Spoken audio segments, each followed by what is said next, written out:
Hello students, I am Ravi Kumar from KV CRPF Mokama घाट। आज हम लोग हिस्ट्री का first chapter the rise of nationalism in Europe यानी Europe में राष्ट्रवाद का उदय हुआ था, उसी में एक पॉइंट था the making of nationalism in Europe. इसमें हम लोग जानेंगे, इसके पहले हम लोग जाने थे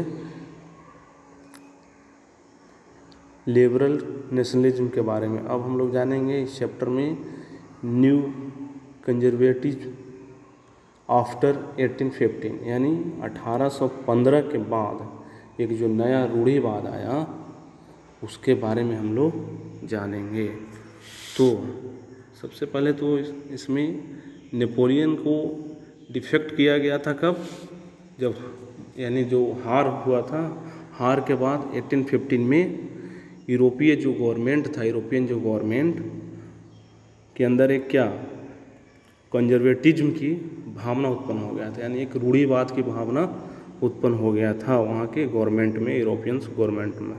ठीक है, तो इसके लिए सबसे पहले हम लोग जानेंगे कंजर्वेटिज्म होता क्या है, उसके बारे में हम लोग जानेंगे। तो कंजर्वेटिज्म यानी रूढ़िवाद कहें, जो धारणा बना हुआ पहले से उसी को आगे ले जाना, यानी कि ऐसा कोई फिलॉसफी हो, पॉलिटिकल फिलॉसफी, दार्शनिक राजनीतिक दर्शन जो कि जो परंपरा हो, पहले से ट्रेडिशन में चलते आ रहा हो, और स्थापित जो संस्थान है या फिर कोई भी रिवाज है पर वो पूर्ण रूप से जोर देता है उस पर। और इसके लिए अगर तेज बदलाव होता है क्विकली रूप से, तो उसके जगह पर उन लोग स्लोली क्विक चेंजिंग नहीं चाहता है, धीरे धीरे बदलाव चाहते हैं, और यानी कि डेवलपमेंट को उन लोग प्रेफरेंस करते हैं कि धीरे धीरे ही हो।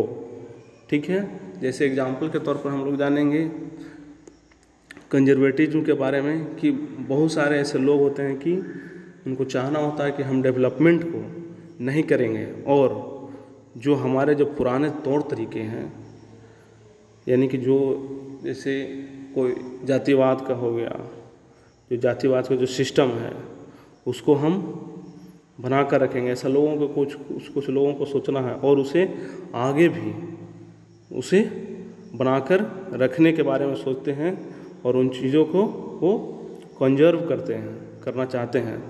तो हम इसी सोच को, उसी थॉट को हम लोग कंजर्वेटिज्म यानी कि रूढ़िवाद कहते हैं। यानी कि हुआ कि जो परंपरा पहले से चलते आ रहा है उसी को हम चलाते जाएं, और उसमें कोई बहुत क्विकली चेंजिंग नहीं लाएं, डेवलपमेंट के थ्रू बहुत जल्दी चेंजिंग नहीं हो, धीरे धीरे चेंजिंग हो सकता है। ठीक है, तो हम कंजर्वेटिज्म यानी रूढ़िवाद के बारे में हम लोग जानें।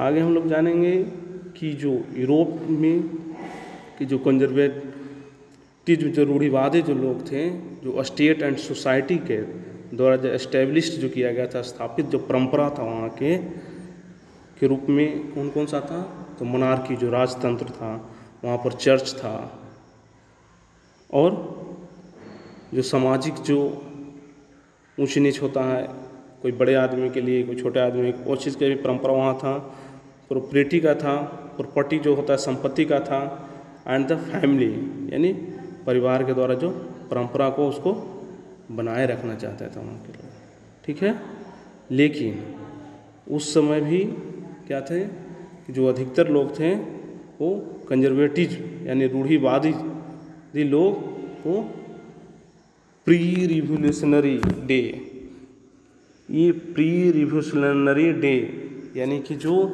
क्रांति से जो पहले का जो समय था उसको वे उस समय में नहीं जाना चाहते थे।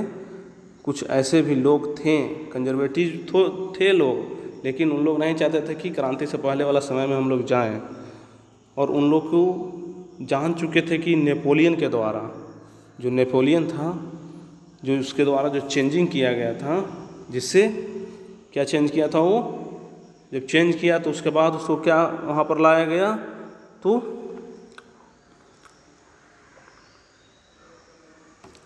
मॉडर्नाइजेशन यानी जो आधुनिकीकरण की व्यवस्था वहाँ हो, या फिर मोनार्की को वहाँ पर मजबूत बनाया गया, सक्षम बनाया गया। जिससे क्या हुआ, जो स्टेट का जो पावर था, स्टेट का जो पावर था तो इफ़ेक्टिव एंड स्ट्रॉन्ग हुआ, यानी कि कारगर हुआ और मजबूत हो सका। उससे नेपोलियन के द्वारा जो मॉडर्नाइजेशन जो लाया गया, आधुनिकरण किया गया, जिससे वहाँ के स्टेट के पावर इफ़ेक्टिव और स्ट्रॉन्ग हो सका। और उसने क्या किया था, नेपोलियन ने मॉडर्न आर्मी लाया था, यानी कुशल सेना बनाया था, ऑफ इफिशिएंट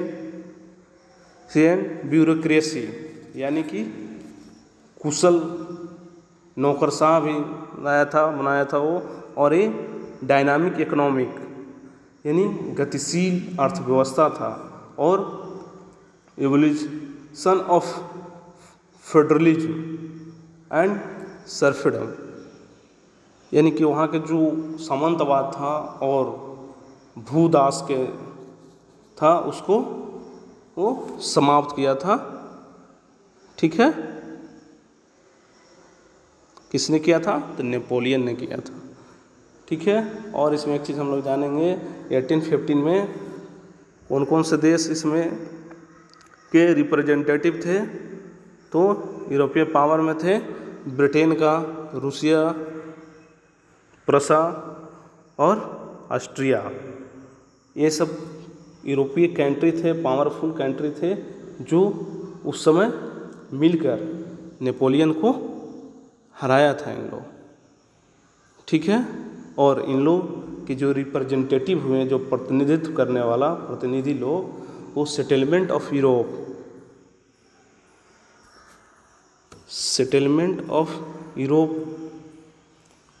के लिए वियना में एक जगह मीटिंग की, उन लोग मिले वियना में। ठीक है, वियना,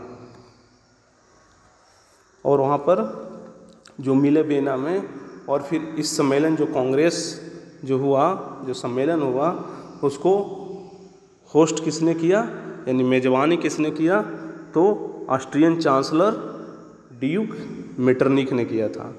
जो वियना, जो वहाँ पर संधि हुआ, वियना के में जहाँ पर मीटिंग हुआ, वहाँ पर उसको होस्ट किया था ऑस्ट्रिया चांसलर ड्यूक मेटरनिख ने। और उसने 1815 की ट्रीटी ऑफ वीना, यानी वीना के जो संधि हुआ था 1815 में, वीना की जो संधि हुआ, ट्रीटी ऑफ वीना 1815, उसमें को इन लोग बनाया था संधि को, जिसका मेन एम्स क्या था, उसका मेन उद्देश्य क्या था कि नेपोलियन के द्वारा जो किया गया, जो भी चेंजिंग था, जो बदलाव किया था नेपोलियन, उसको समाप्त करना था उसको। ठीक है, इस तरह से फ्रांसीसी जो क्रांति हुआ, जो फ्रेंच रिवॉल्यूशन, जो फ्रांसीसी क्रांति हुआ, उस समय क्या था कि एक बूर्बो, फ्रेंच रिवॉल्यूशन में एक था बोरबोन डायनेस्टी, यानी बोरबोन वंश के था, उसको हराया गया था उस समय और हटा दिया गया था। और उसे फिर क्या था, ये तो नेपोलियन ने हटाया था बोरबोन डायनेस्टी को, फिर उसको पावर मिलाने के लिए सत्ता में उसको लाया गया था। किसके थ्रू, ये सब क्या, वियना में जो संधि हुआ उसी के थ्रू।